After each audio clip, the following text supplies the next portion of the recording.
ব্যবসায়ী যারা আছেন তাদের প্রতি একটা নসিহত দিয়ে শুরু করি আলোচনা। সেটা হলো একটা সুসংবাদ দিয়ে শুরু করি। নবী সাল্লাল্লাহু আলাইহি ওয়াসাল্লাম একটা বিশুদ্ধ হাদিসে বলেছেন যে একজন সৎ ব্যবসায়ী, যে ব্যক্তি একজন সৎ ব্যবসায়ী, মাপে কম দেয় না, মজুদদারিতা করে না, দুর্নীতি কালোবাজারি করে না, আমানতের খেয়ানত করে না, মানুষকে ঠকায় না, এই ব্যক্তি ইনশাআল্লাহ তাআলা কিয়ামতের দিন নবীগণ, সিদ্দিকগণ, শহীদগণের সাথে হাসর করবে ইনশাআল্লাহ।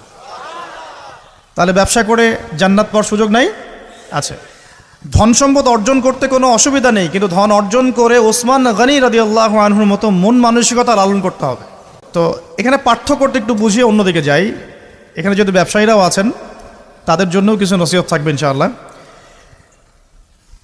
আল্লাহ পাক ব্যবসাকে হালাল করেছেন, রিবাকে হারাম করেছেন।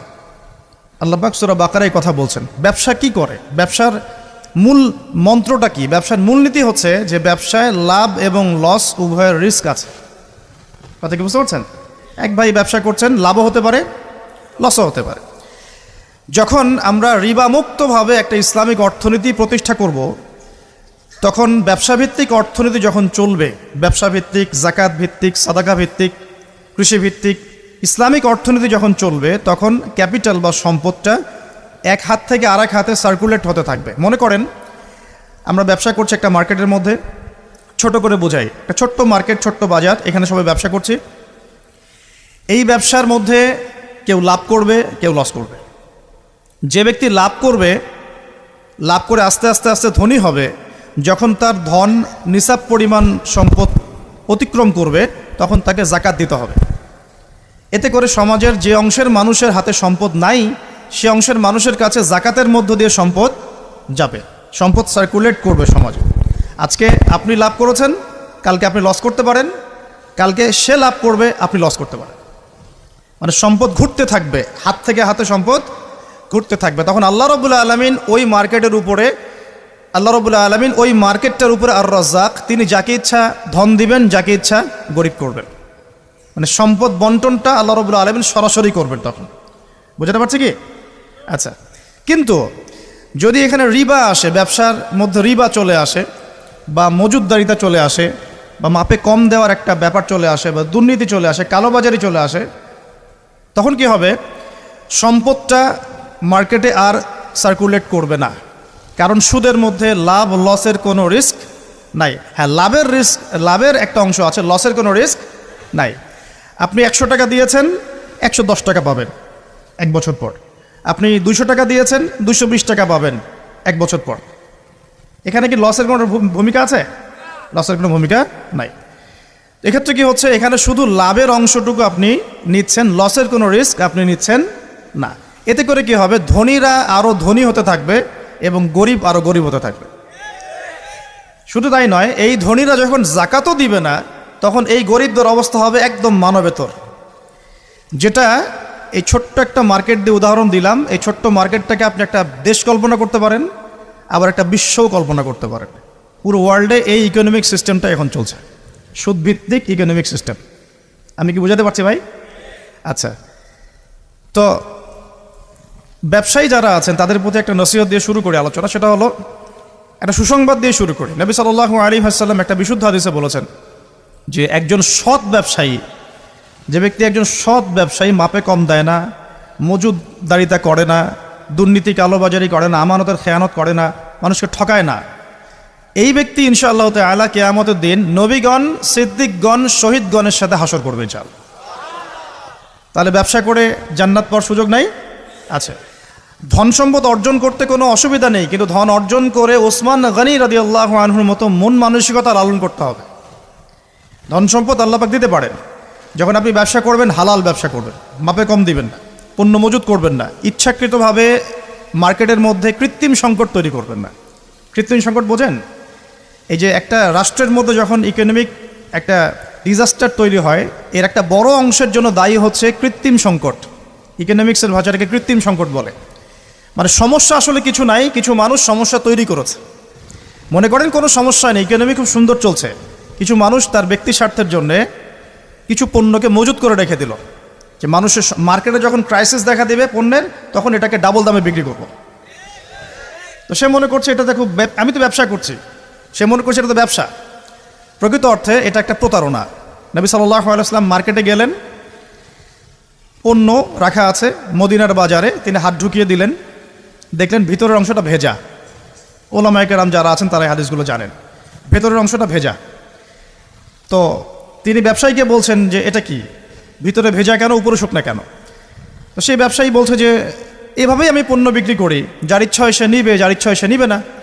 নবীজি বলছেন সাল্লাল্লাহু আলাইহি ওয়াসাল্লাম, তুমি কেন এটাকে উন্মুক্ত করে দিলে না? মানুষ জানতে পারত যে আসলে তোমার পণ্যটা কতটুকু সঠিক, কতটুকু বেঠিক, বা কতটুকু বিশুদ্ধ, কতটুকু অশুদ্ধ। মান গাশশানা ফালাইসা মিন্না, এই হাদিসটা এখান থেকে এসেছে। তিনি বলছেন যে ব্যক্তি প্রতারণা করে সে ব্যক্তি আমার উম্মতের অন্তর্ভুক্ত না। কথা বুঝতে পারছেন? এই যে কৃত্রিম সংকট তৈরি করে প্রতারণা করেছে, সে কিন্তু উম্মতের নাম থেকে কাটা পড়ে যাচ্ছে। সে কাফের হয়ে গেছে এমনটা বলছি না, সে কিন্তু জালেম ঠিকই হয়ে গেছে, ফাসেক হয়ে গেছে। এখন এখানে একটা শাস্তি আছে, এটা গেল তার ব্যক্তিগত শাস্তি, যে সে উম্মত থেকে ডিটাচড হয়ে যাচ্ছে। মান গাশশানা ফালাইসা মিন্না, সে আমার অন্তর্ভুক্ত না। নবীজি বলছেন একটা হাদিসের মধ্যে সাল্লাল্লাহু আলাইহি ওয়াসাল্লাম, যে প্রতারক যারা মিথ্যা কসম করে পণ্য বিক্রি করে, ব্যবসায়ী মানুষকে ঠকায়, মাপে কম দেয়, কিয়ামতের মাঠে এদের অবস্থা এমন হবে যে এই কানের লতি পর্যন্ত এদের ঘামে ডুবে থাকবে। কানের লতি পর্যন্ত ঘামে ডুবে থাকবে। 3 শ্রেণীর মানুষকে বলা হচ্ছে খুবই ক্ষতিগ্রস্ত কিয়ামতের মাঠে। এক শ্রেণী, তার মধ্যে এক শ্রেণী যারা মিথ্যা কসম করে পণ্য বিক্রি করে। আমাদের আলোচনা এই অংশটুকুর মধ্যে কি ব্যবসায়ীদের জন্য হেদায়েত পাওয়া যাচ্ছে না? আপনি যদি বিশুদ্ধভাবে রাসূল সাল্লাল্লাহু আলাইহি ওয়াসাল্লামের সুন্নাহ মেনে ব্যবসা করেন, ইনশাআল্লাহ নবীজি বলছেন এটাই শ্রেষ্ঠ কামাই, হাতের কামাইটা শ্রেষ্ঠ কামাই। ব্যবসা করে, যে হালাল ব্যবসা করে আপনি সম্পদ উপার্জন করছেন, এটা আপনার শ্রেষ্ঠ কামাই, শ্রেষ্ঠ উপার্জন। কিন্তু এখানে যদি কালোবাজারি চলে আসে, মজুদদারিতা আসে, কৃত্রিম সংকট তৈরি করেন, মাপে কম দেন, মানুষকে ঠকান, প্রতারণা করেন, তাহলে নিজের তো ক্ষতি হবেই, ইহকাল পরকাল তো ধ্বংস হবেই, জাতিরও ক্ষতি হবে। জাতির কি ক্ষতি হবে? একটা হাদিস পড়েছিলাম অনেক দিন আগে, আমি এখন রেফারেন্সগুলো মুখস্থ বলতে পারছি না, অনেক দিন আগে পড়েছি। এই 5টা কাজের কথা বলা আছে, এই 5টা কাজের কারণে 5টা বিপদ নেমে আসে। তার মধ্যে একটা হচ্ছে, যখন কোনো সম্প্রদায়ের ব্যবসায়ীরা মাপে কম দেওয়া শুরু করে, এই যে প্রতারণা করা শুরু করে, তখন আল্লাহর পক্ষ থেকে দুর্ভিক্ষ চাপিয়ে দেওয়া হয়। এখন কি শুনতে পাচ্ছেন যে দেশের সামনে দুর্ভিক্ষ? এরকম স্টেটমেন্ট কি পাওয়া যায়? আচ্ছা, একটু রিজনগুলো ব্যাখ্যা করি। আলোচনা তো আমরা অনেক ধরনেরই শুনি, একটু বাস্তবিক কিছু শোনেন। সুবহানাল্লাহ পড়তে হয়, জানেন না? আলহামদুলিল্লাহ পড়তে হয়, জানেন তো? কুরআন তেলাওয়াত করতে হবে, কতদিন বলে আসছি, তাই নয় কি? 5 ওয়াক্ত নামাজ পড়তে হয়, সবাই জানি না? এবং নামাজ তো আমরা মাশাআল্লাহ পড়ি তো, আলহামদুলিল্লাহ। নবী সাল্লাল্লাহু আলাইহি ওয়াসাল্লামের সুন্নতের উপর আমল করতে হবে, এটা জানি তো। আচ্ছা, কিন্তু সমস্যা কোন জায়গায়? সমস্যা হচ্ছে কোরআন এবং সুন্নাহর বিধানগুলো দিয়ে আমরা বিশ্বের চ্যালেঞ্জগুলোকে মোকাবেলা করতে পারছি না। সমস্যা এখানে। কোরআন আমার হাতে আছে, নবীর হাদিসগুলো আমার কাছে আছে, কিন্তু বিশ্বের ভয়ঙ্কর যে সংকট, যে চলমান সংকটগুলো চলছে, ফিতানগুলো চলছে, এগুলোকে মোকাবেলা করতে পারছি না। বিশ্বটাকে নিয়ন্ত্রণ করছে এখন জায়নিস্টরা, খোলামেলা বললাম, বিশ্বটাকে নিয়ন্ত্রণ করছে এখন জায়নিস্টরা। জায়নিস্ট কারা? সব ইহুদি, সব খ্রিস্টান নয়। সব ইহুদি, সব খ্রিস্টানকে জায়নিস্ট বলা হয় না। ইহুদ এবং খ্রিস্টানদের মধ্যে যারা একে অপরের বন্ধু, তাদেরকে জায়নিস্ট বলা হয়। 1890 সালের পর থেকে এই মুভমেন্টটা সারা ওয়ার্ল্ডে তৈরি হয়েছে, এবং এখন 2022 সালের দিকে এসে বিগত প্রায় 50, 60, 70 বছর থেকে বিশ্বের বড় বড় প্রত্যেকটা ডিপার্টমেন্ট এরা নিয়ন্ত্রণ করছে। মিডিয়া ওদের হাতে। আপনার এই যে ইন্টারনেট সেকশনগুলো, আপনি যত অ্যাপস ইউজ করছেন, সার্চ ইঞ্জিন ইউজ করছেন, স্মার্টফোন ইউজ করছেন, সফটওয়্যারসগুলো ইউজ করছেন, সব কিছু ওদের। প্রযুক্তি, যত বড় বড় প্রযুক্তিগত প্রতিষ্ঠান আছে, সব ওদের। মিসাইলস, যত নিউক্লিয়ার মিসাইলসগুলো আছে, পাশাপাশি পারমাণবিক এবং থার্মোনিউক্লিয়ার বলে, নিউক্লিয়ার এবং থার্মোনিউক্লিয়ার যত অস্ত্রগুলো আছে, বেশিরভাগই ওদের কাছে। পৃথিবীর সবচেয়ে দামি সম্পদ এখন হচ্ছে ব্ল্যাক গোল্ড, অয়েল বলা হয়। এটা সবচেয়ে বেশি রিজার্ভ ওদের কাছে আছে মাটির নিচে। আমেরিকার মাটির নিচে এত বেশি তেল আছে, যেটা দিয়ে সে আগামী আরও 20 বছর চলতে পারবে, যদি পৃথিবী থেকে তেল চলেও যায়। আমেরিকা কি তেল উৎপন্ন করে? কোত্থেকে নেয়? কোত্থেকে নেয়? আমাদের তেল। চলমান সংকট, ওরা নিয়ন্ত্রণ করছে ফাইন্যান্স, মানে আপনি বিশ্বের যত মিলস অ্যান্ড ইন্ডাস্ট্রিজ এবং ফ্যাক্টরিজ দেখছেন, এর গোড়াপত্তন ওদের কাছে এখন। পলিটিক্যাল দর্শনগুলো, আপনার ডেমোক্রেসি বলেন, সেকুলারিজম বলেন, কমিউনিজম বলেন, ন্যাশনালিজম বলেন, যত বড় বড় দর্শনগুলো আছে, দর্শনগুলো কিন্তু মুসলিমদের থেকে আসে নাই। আসছে নাকি? এই প্রত্যেকটা দর্শন ফিলোসফিগুলো কি মুসলিমদের থেকে আসছে নাকি? এটা পশ্চিম থেকে আসছে। কোন পশ্চিম? যেই পশ্চিমের মধ্যে ছেলে ছেলেকে বিয়ে করতে পারে। কি সুবহানাল্লাহ বলছেন নাকি? একটু আগে আমি সার্চ করে একটা নিউজ দেখে আসলাম, এই কিছুক্ষণ আগে 2 ঘন্টা আগে একটা ঘটনা ঘটেছে। 2 ঘন্টা আগে পশ্চিমের একটা কান্ট্রির মধ্যে দেখলাম যে সমকামীদের জন্য একটা বার আছে। সমকামী তো বোঝেন, মানে গেস, হোমোসেক্সুয়াল। তো সেখানে একটা হামলা হয়েছে, সেখানে 5 জন মারা গেছে, ওদের মধ্যে হামলা। তার মানে এমন সভ্যতা যেখানে সমকামিতা নিবারণ করার জন্য আলাদা বারও হালাল। নাউজুবিল্লাহ। এই সভ্যতার কাছ থেকে আমাদেরকে শিখতে হচ্ছে এখন। ওরা আমাদেরকে শিখায় যে মানবতা কাকে বলে, তাই না? ওরা আমাদেরকে শিখায় যে মুসলিম কান্ট্রিতে মানবতা বিরোধী অপরাধগুলো হচ্ছে দমন করতে হবে। ওরা শিখায় আমাদের যেই সমাজের মধ্যে ছেলে ছেলে বিয়ে করা যায়, নাউজুবিল্লাহ, মেয়ে মেয়ে বিয়ে করতে পারে, নাউজুবিল্লাহ। জেনা তো ওপেন, যে যার সাথে ইচ্ছা জেনা করতে পারে। পর্নোগ্রাফি ওদের জন্য পর্নোগ্রাফি ফরজ, ওদের জন্য পর্ন ফরজ। সারা বিশ্বে 92 বিলিয়ন ডলারের ব্যবসা করে ওরা পর্নোগ্রাফি দিয়ে। এই যে মুভিজগুলো ছড়িয়ে দেওয়া হচ্ছে না, এগুলো বিজনেস, এর পিছনে আছে ব্যবসা, অর্থ, মানি। এখানে এই পর্ন স্টার যারা মেয়েগুলা ছেলেগুলা, এরা হচ্ছে মানি মেকিং মেশিন। এরা মনে করেন খেলা হচ্ছে, 2 টিমের খেলা হচ্ছে, 11টা প্লেয়ার, এদিকে 11টা প্লেয়ার, ক্রিকেট ম্যাচই মনে করে। তো এই খেলার মধ্যে একটা বাণিজ্য হয় না? হয় না? খেলাতে বাণিজ্য হয় না? জুয়া হয় না? এরপর খেলার মধ্যে যে দল জিতে তাকে কিছু টাকা প্রাইজ মানি দিয়ে ছেড়ে দেওয়া হয়। বাকি বড় অংশের বাণিজ্যটা কারা করে? যারা এই খেলাগুলোকে পরিচালনা করে। আমার কথা কি বুঝতে পারছেন? ঠিক একইভাবে এই পর্ন ইন্ডাস্ট্রির মধ্যে অ্যাক্টর অ্যাক্ট্রেস যারা আছে, এরা হচ্ছে ওরকম প্লেয়ারের মতো। এরা বাণিজ্য করে, ওরা অল্প টাকা দিয়ে, ব্যাস। তো এদের এখানে এই পর্ন হচ্ছে ফরজ। এগুলো ছড়িয়ে দেওয়া হয়েছে মুসলিম বিশ্বের মধ্যে।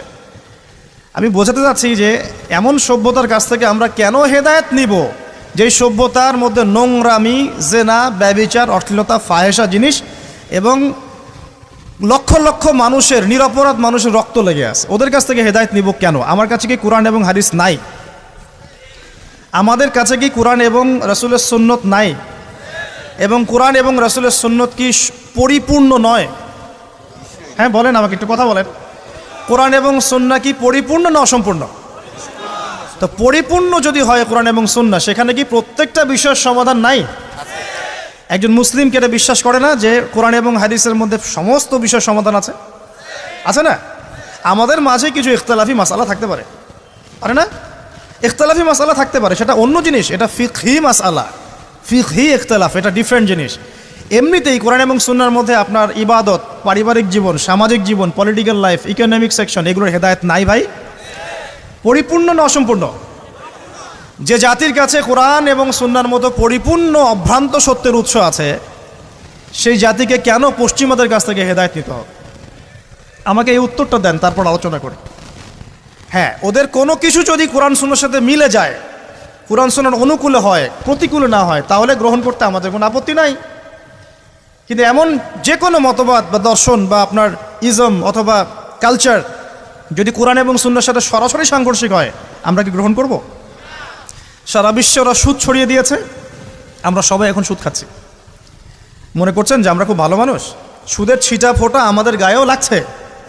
ইকোনমিক সেকশন নিয়ে পড়াশোনা করেন। আমি রিকোয়েস্ট করবো, আল্লামা তাকি উসমানীর কিছু ইকোনমিক্সের বই আছে, পড়েন। পাশাপাশি এই যে ইন্টারন্যাশনাল মনিটারি ফান্ড সম্পর্কে পড়েন। নর্মালি যারা ইকোনমিক্সে পড়ছেন তারা প্রত্যেকটা কথা আমার বুঝতে পারবেন ইনশাআল্লাহ তাআলা। এই যে পেপার মানির কথা বলেছিলাম, এগুলো কোনো ভবিষ্যৎবাণী নয়, এগুলো বর্তমান। পেপার মানি যে থাকবে না, এটা কোনো ভবিষ্যৎবাণী নয়, এটা হচ্ছে বর্তমান। শুধু পেপার মানি না, এই যে ডলারকে দেখছেন সারা ওয়ার্ল্ডে দাপটের সাথে ঘুরে বেড়াচ্ছে না, দেখবেন একসময় ডলারও থাকবে না ইনশাআল্লাহ তাআলা, ইনশাআল্লাহ তাআলা। আমরা বিশ্বাস করি ঈসা ইবনে মারইয়াম যখন আসবেন তখন তিনি ডলার দিয়ে কেনাবেচা করবেন না, আমরা বিশ্বাস করি।